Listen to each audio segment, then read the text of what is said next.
Would you like to increase your profitability by 20 to 30%? I'll show you how you can reach that goal by two concrete strategies. Modularization and standardization. These are the two most important strategies for saving money. To make it a bit clearer, let's do a quick sample calculation. Let's assume you build a machine that costs 100,000 euro. The percentage of pneumatic and electrical automation technology is approximately 10%. Standardization helps here to reduce the diversity of parts. This lowers your overall purchasing and internal logistics costs.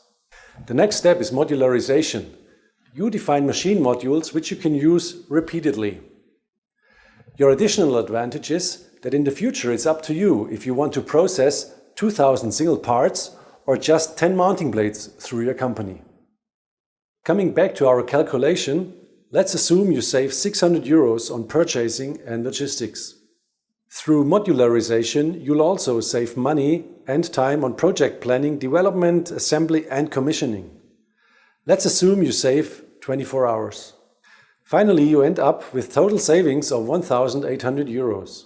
A study by VDMA shows that companies with a low level of standardization have an average profitability of 5.7%. In our calculation, we are talking about 5,700 euros. By saving 1,800 euros, your profit increases to 7,500 euros. That's more than a 30% increase. By the way, the study by VDMA shows a similar result. I'm sure you'll agree that standardization and modularization is at least worth considering. We'll be happy to support you with our expertise and solutions. Just contact us.